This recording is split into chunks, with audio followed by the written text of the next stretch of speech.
This edition of MacVoices is supported by you, our viewers and listeners, through our Patreon and PayPal sponsorship options.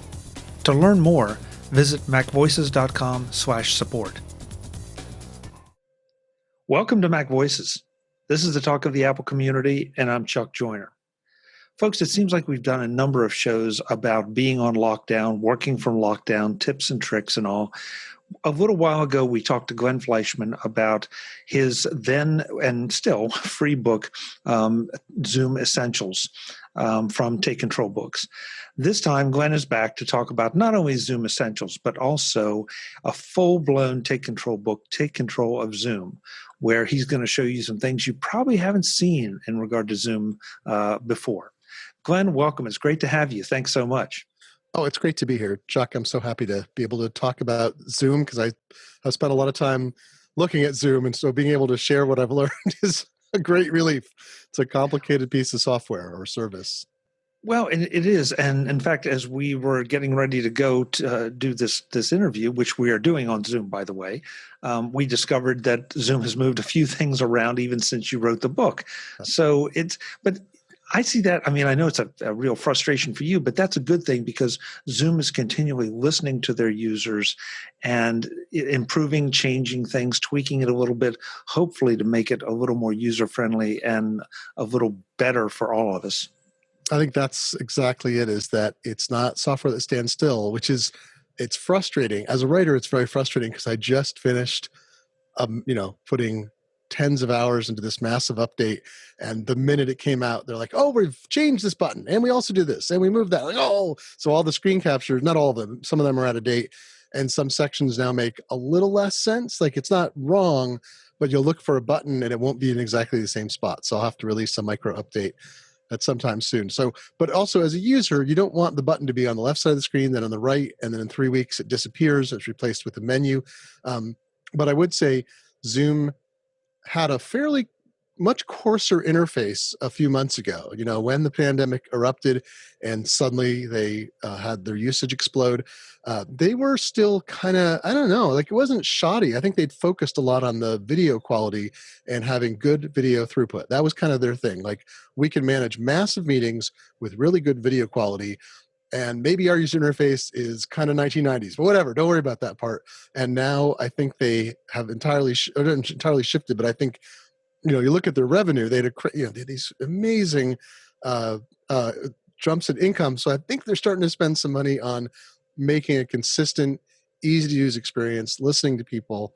And it means we're going to see, I think, unfortunately, from the usability standpoint of like continuity, ongoing changes. Fortunately, from the usability standpoint of a product you can figure out how to use better, it's going to keep evolving. And I'm kind of looking forward to their next big release because I think they're still working inside a box of their own original devising. And I think they could overhaul things even further and make tools more accessible in meetings that are a little more spread out and hard to find. I find sometimes I got to go to 2 or 3 different places to control something. Sometimes there's a setting you have to go to the website to enable in your account. Then you have to go to preferences. Then you have to click a button during a meeting. And that's too much. And they have tuned that better over time. But I don't think you should have to do 3 things to get one result. I think it should be available in the interface, or at worst, something you can turn on and off in the preferences, and then it shows up as an option. Yeah, and I want to be real fair to Zoom because I know they drew a lot of fire, in the last 8-10 months for certain things, and they've moved very quickly and very, very specifically to fix some of those things. Some of which we'll talk about, I'm sure, as we go along here. But that's what I like about it. I don't want them to turn into Skype, where they're just changing things every 10 minutes for the sake of changing things. But and here's the other thing too. All of a sudden, they went from having a very nice user base to an incredibly huge user base with a lot of diverse needs. I get the impression they're also trying to address some of those things that, okay, now with that many users, we have a better idea of what the most popular features are, and so we need to tweak those. Well, translation is actually a big one. It's something that I've heard about with Microsoft Teams, which is what the school district that both my kids are in here in Seattle are using. They standardize on Microsoft Teams, partly because they'd standardize on Microsoft as a product across the district, and then Microsoft is nearby. It's a lot of parents in the district, not a lot, I'm sorry, a lot of Microsoft employees live in Seattle, and a good chunk of them actually have kids in Seattle schools and used to just drive across a bridge. And then Microsoft finally, after decades of being in this area, they only opened offices in Seattle a few years ago. Microsoft had no real offices in the city. It was all over in Redmond on the east side. Anyway, so the Seattle schools like, well, we've talked to Microsoft directly and they're doing this for us. So Microsoft has this 50,000 student district that is dedicated to it, that includes some of their employees as parents, that is their testing ground for new features. So I've written about Zoom. Some people have asked me about a Teams book, and I'm like, Teams is very well supported. You may need a Teams book, but there are IT departments and there's Microsoft and there's consultants.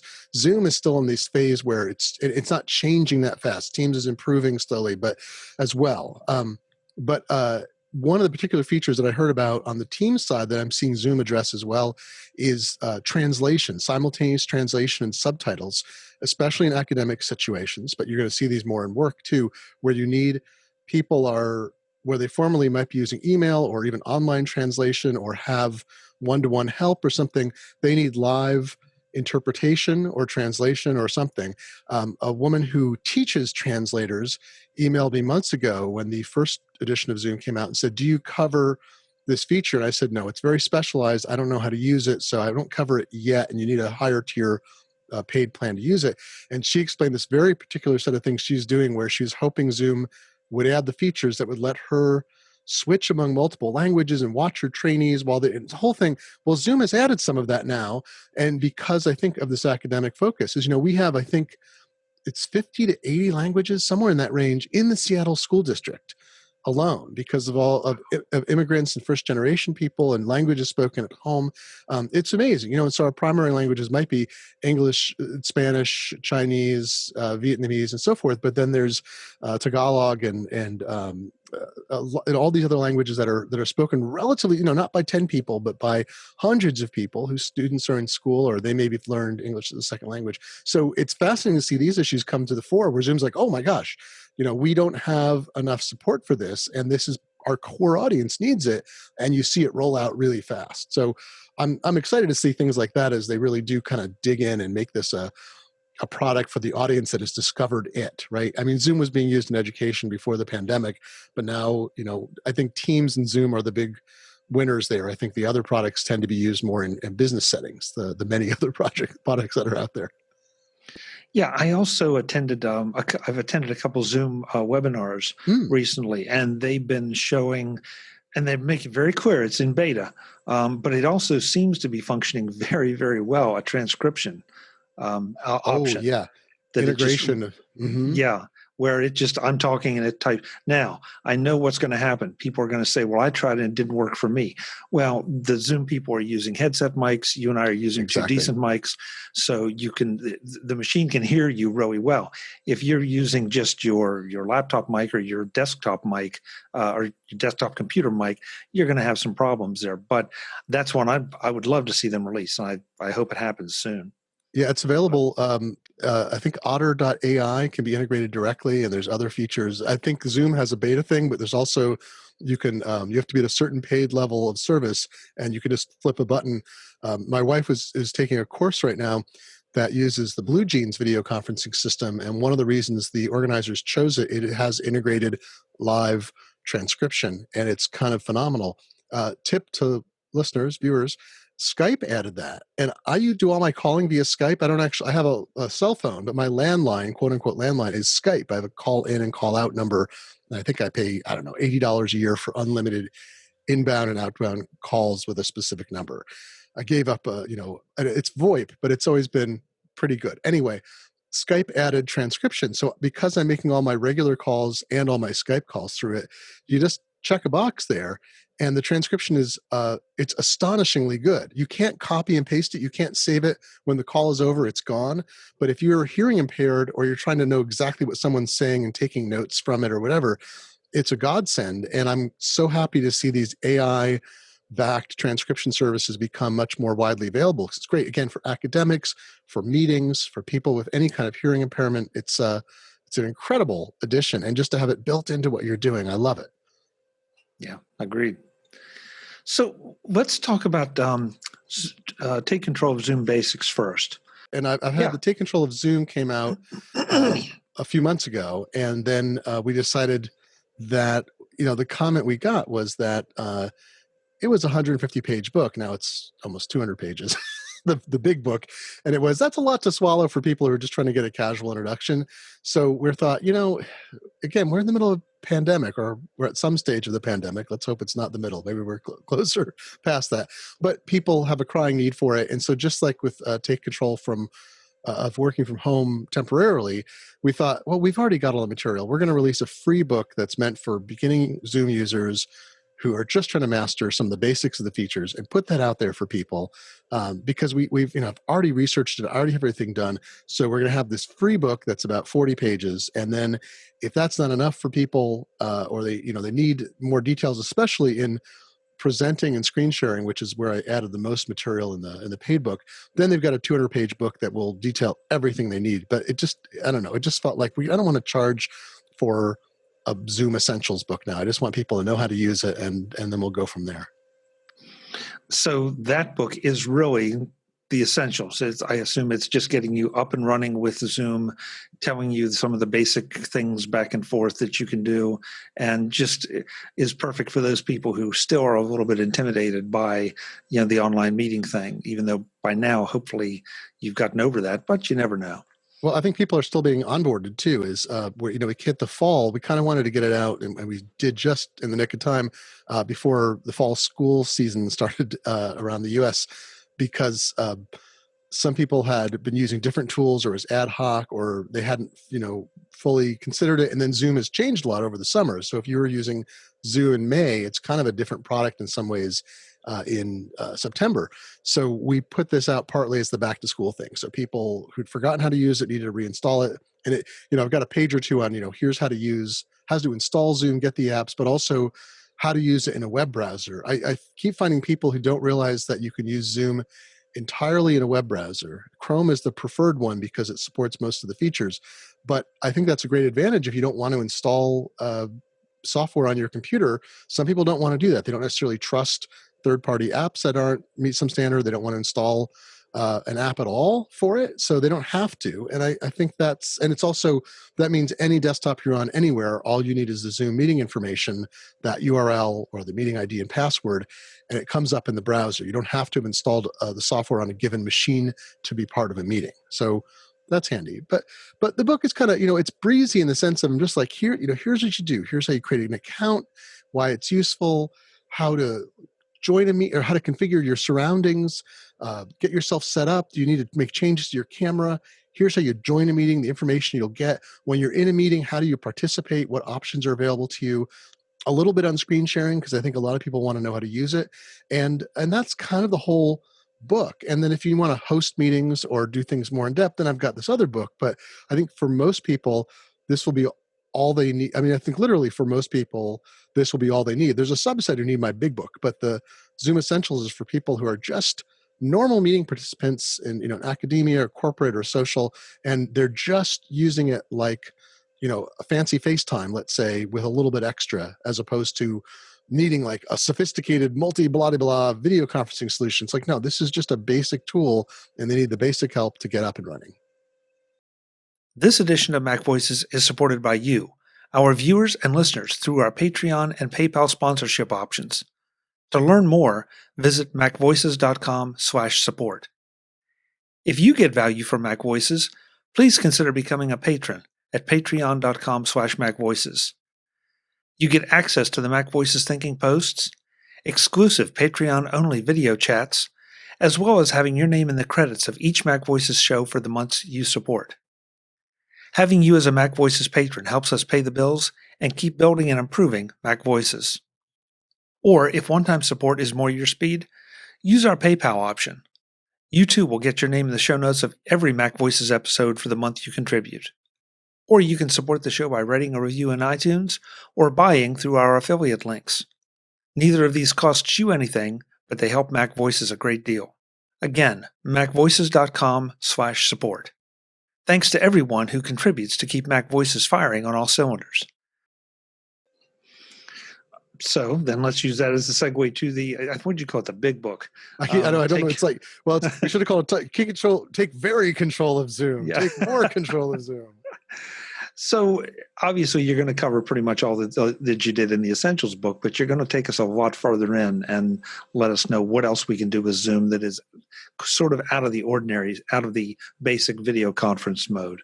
Yeah, and I think the big difference between the 1.0 book that we put out in, was it May already? This year's gone by too fast, too slow at the same time. And this 1.1 edition is, I got a lot of feedback from people asking for more help with presentations and screen sharing.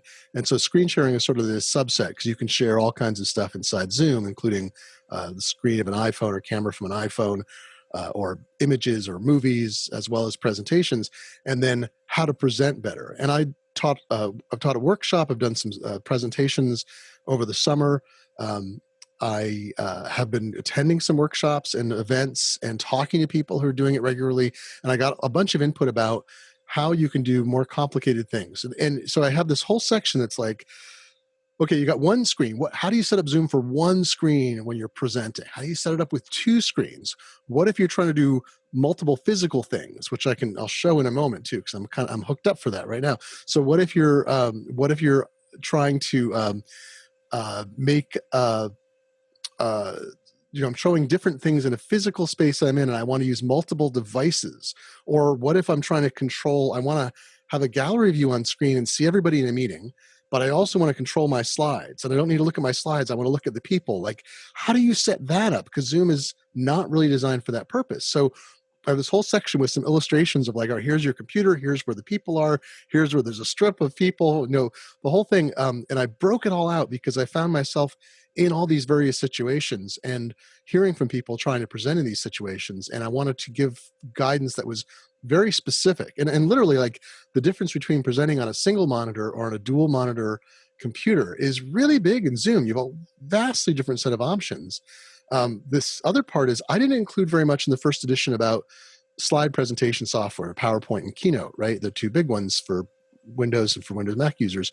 And I dug in there more about the different modes and different settings you have in there to work best with Zoom. And Keynote just added a feature that's been missing. Apple added it, I think, in July in a Keynote update that makes it tremendously easier to do certain kinds of Keynote presentations too. And I can demo all this if you like. I'll show you some things that I've learned. But I think what I found is, people were doing a lot of video conferencing and very primitive screen sharing, and then they've been demanding more. And so Zoom is giving them more. Third-party software is coming out to give people more across, Zoom and any other video conferencing software.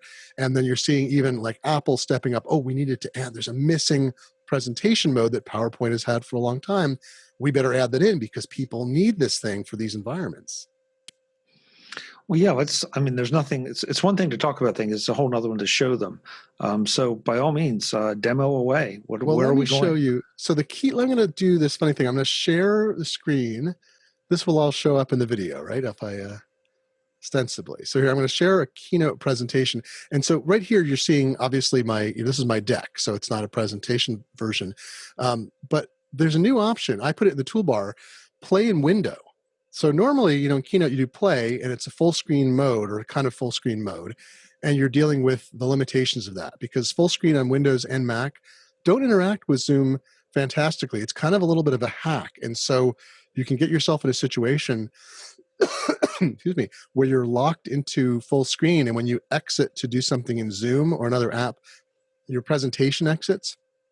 So I love this. If you do play in window, which I've just done. Now I've lost am I still sharing? Oh no, so sharing's paused. So I'm going to go back to Zoom. Now I'm going to share the screen. I'm going to share this presentation only screen. So what I'm looking at here is, now you're seeing a slide.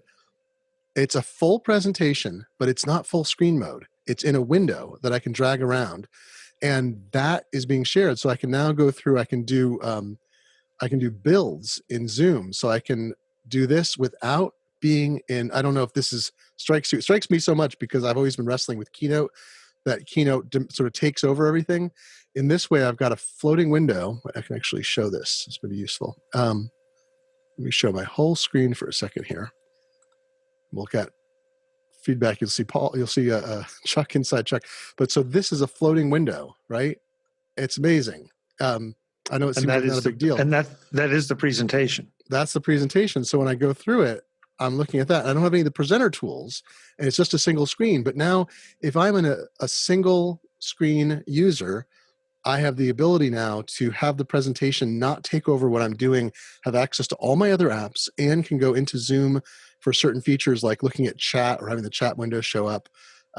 It's a big improvement for like laptop users and single screen desktop users as well. So that is pretty neat. And PowerPoint has had this feature for a long time where you can, one of the options for playback is you can say play in window in PowerPoint. And PowerPoint is, I think, very confusingly laid out. It has this whole, there's a zillion options in presentation, but you can click presenter options. And one of the things is you check a box and it says it has 3 options. And one is like kiosk mode, and one is full screen mode, and one is like window mode or single window or whatever. And you check that. Then when you present, it does the same thing. You get a floating window that's full presentation mode, all builds, all videos playback. No tools are floating over it except the ones that appear that that you normally would have in a slide to mark up or do things. You don't have presenter tools again, which can be problematic because you may want to see your notes, but you could have your notes open on another screen because you can have multiple windows that are not taking up the whole screen. So I think this is a great help for single screen people. The other thing I'd say on my phone is over there, but if you've got an iPhone or iPad, you can use Keynote. Keynote's got a remote control option in the Keynote app for iOS and iPad OS. So you can be presenting on a Mac. You can have paired your mobile Keynote with Mac Keynote, and then you can use the remote control on your iOS or iPad OS device and see your notes and advanced slides, even though it's in a single window mode on your Mac. So you can have your notes and controls, you have Zoom, and you have your presentation, and it's all available. So you're using 2 devices, but you're using the second device kind of as your presenting helper device. You put it someplace so it's in reach, and it gives you almost another screen without having to reconfigure what you're doing. And it lets you still make eye contact with people and see what's going on, monitor a gallery view or whatever you want to do. Zoom added, by the way, another new feature they added recently that they kind of slipped in there is when you're in slideshow mode as a presenter, or not slideshow, but just any screen sharing mode.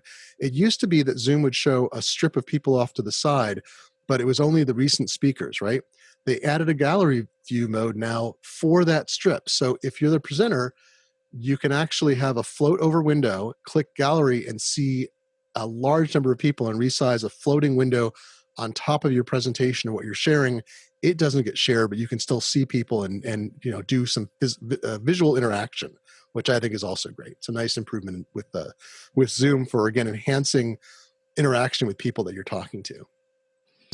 Yeah, I really like that because I know I've attended some very, very large meetings, and you do get a little frustrated. Okay, so the presenter starts sharing their screen, and now I'm only seeing 5 or 6. Now I can scroll up and down that list a lot, but to have the ability to break that out and see a lot of the other attendees and see who's paying attention, who's not, who might be raising their hands or waving at you or whatever. Yeah, that's nice.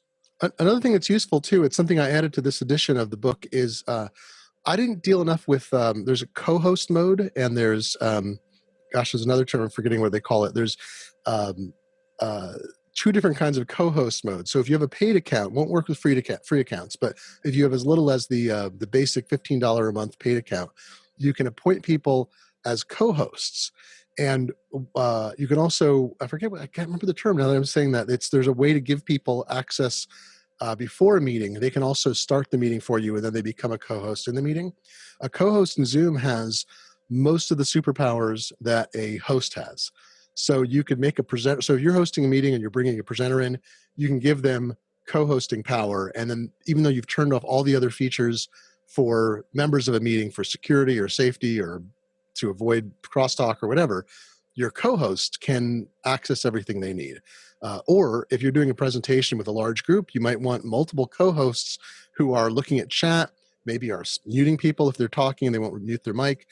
If it's a public meeting and you're having issues, like public is invited, not governmental, which has its own rules, but you have people coming in and shouting or engaged in disruptive behavior, you can have co-hosts boot those people out, put them in the waiting room or kick them out of the meeting and block them while you're just doing your stuff. So it's neat that you can do that. And I have now several pages on that because people had asked, said, look, I think I need to know more about co-hosting. The Zoom documentation is a little thin. It just kind of says, well, you can do all this stuff. And I try to spell that out a little more as well.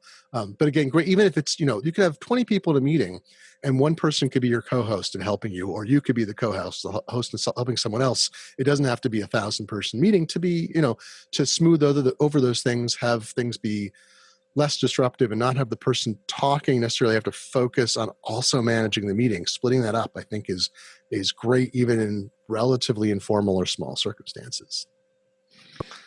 This is what I was saying before. I feel like that because of the popularity of Zoom and of the necessity of video calls, that we're all becoming a little more sophisticated in what we want to do, and the things that you might have overlooked. If I only dealt with 1 or 2 video calls a week, I might have overlooked these and said, yeah, it's all right.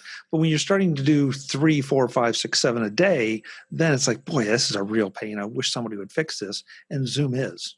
I think it's also a boon for teachers of different kinds. Like I know in K-12, it's not, because they want to be face-to-face. In college, it's a whole thing too. But people who do specialized instruction, adult education, workshops, things like that. I've been doing, I work with this group in town that it's mostly does digital education for things like copywriting and user interface or user UX UI certification, things like that. But they also had a letterpress shop. And that's where I did an artist residency a couple, 3 years ago. They decided to start offering letterpress courses online, the workshops they used to do in person. And it's an odd translation because, this is a very physical medium and not everybody attending the workshop owns a letterpress. It's a little, they would come in because they could have access to one. But it was fascinating to watch that transition. And what they found is that suddenly it's a new audience. Like they would never have done this in normal times, but we had people from Nova Scotia coming into workshops where they would, they're not going to fly out here. They don't have resources locally.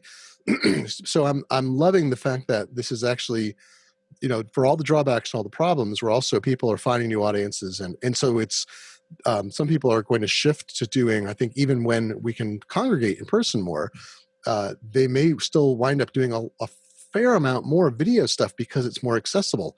I found, a conference organizer I know said we had a conference scheduled in Texas. We had to go online because the conference was in March, and it was all right. So they went and became a virtual conference, and they heard from people who said, well, I can't go to Texas because of limitations in my state about what states we travel to because of restrictive laws and blah, blah. I was, oh, okay, I didn't know about that. And other people said, I can't get a travel budget, but I can have a conference attendance budget. So I can't spend $2,000 to go and the hotel thing. So I would never be able to go, but I can spend the $800 or whatever on your conference. And that's eye-opening, I think, especially as, the conferences that we've loved have fallen away because of attendance and whatever. It's like, well, maybe we could have a new kind of thing. And people have had to be forced back on necessity to see that comes out. So I'm excited that these tools will propagate forward for new things when we can do physical and virtual stuff and choose between them. We get the advantage.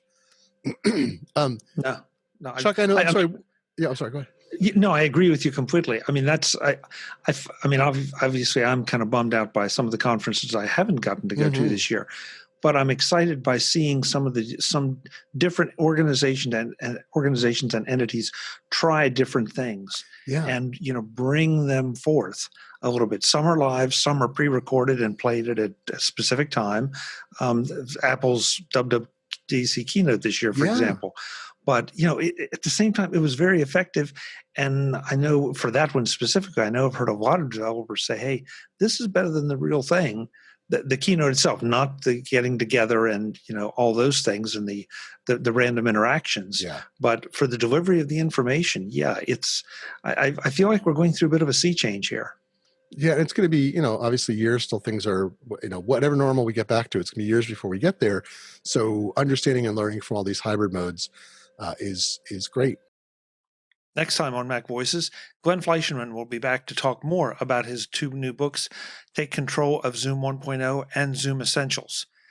Glenn will get into some of the third-party applications that enhance Zoom, interact with Zoom, and give you more power and control over presentations and looking good on Zoom and other streaming platforms. That's next time on Mac Voices. Until then, I'm Chuck Joyner. Thanks for watching. Visit MacVoices.com for show notes and to connect with Chuck on social media. Get involved in our Facebook group or like our Facebook page, and get more out of your Apple tech with MacVoices Magazine, free on Flipboard and on the web. And if you find value in it all, consider supporting us through either our Patreon campaign at patreon.com/MacVoices or by making a one-time donation via the PayPal link on our front page and in the show notes of each episode. You will join these fine people who help bring you Mac Voices.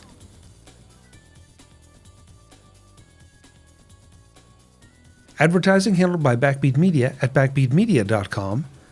Bandwidth provided by CacheFly at cachefly.com.